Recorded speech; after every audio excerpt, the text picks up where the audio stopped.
So someone asks, how do you stop loving someone who's not good for you? Great question. Here's the deal. Sometimes you never stop loving someone. Sometimes you love somebody for years and years and years and years and years until you die. And you will never stop loving them.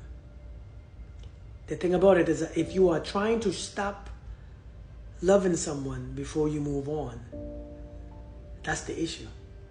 Because the truth is, you don't have to stop loving somebody to move on. You don't have to. You can move on just by understanding that this one concept. This person is no longer good for me. Not good for my mental health. Not good for my spiritual health. Not good for my physical health. If you understand that, that's the truth. The truth is they are not good for my mental or physical health. That's the truth. If you understand is that your truth is what sets you free. The truth sets you free, not your feelings. And some of you don't understand it, so you are waiting to have no feelings for someone until you move on. Feelings are going to always be there. Feelings are going to always, it's just feelings. Feelings is a part of your memory. It's a part of your nervous system sometimes. It's something that you are familiar with. That's why you have feelings. That's why they keep you there. Feelings keep you in the same situation, in the same relationship, in the same position, in the same place in your life. That's what feelings do. So if you're waiting for the feeling to pass before you move on, then you probably will never move on because sometimes these feelings stay with you forever. The second thing that we have to understand is that we have to stop looking at love as something that binds us to someone else or something else. See, love doesn't always mean that we gotta be together. Sometimes love means I have to set you free. That's what love also means. It's a duality. I think many of us, we only think love means we gotta join, we gotta always be there. I gotta, why do you stay with that person? Because I love them. Love is not a reason to stay sometimes. Sometimes love is a reason to go. You don't have to stop loving anybody.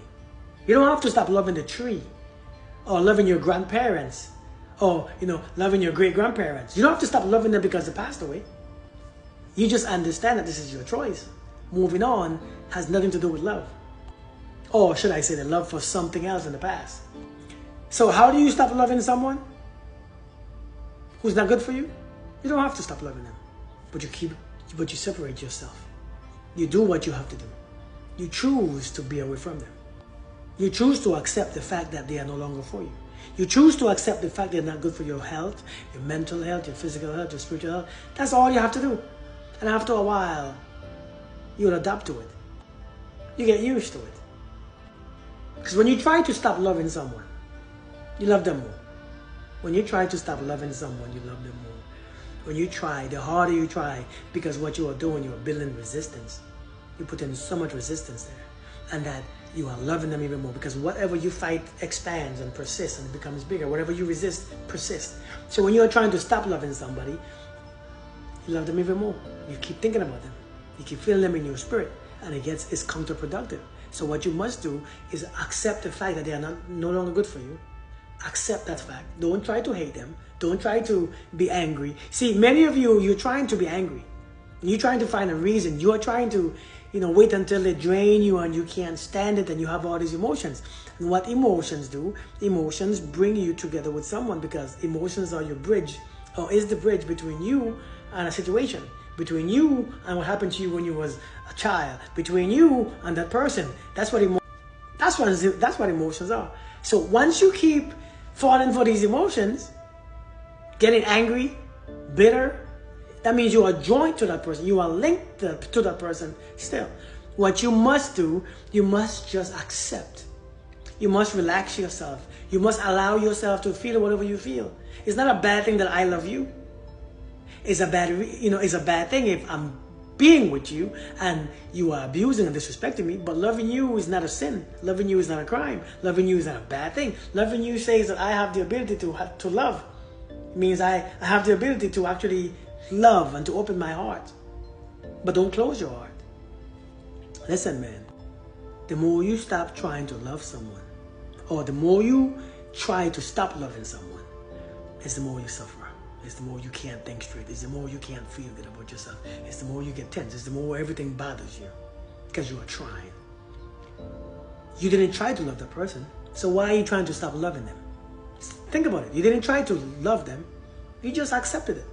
You see what they was doing and you accepted it. Then love happens. Then don't try to stop loving them either. Because if you do that, hell breaks loose.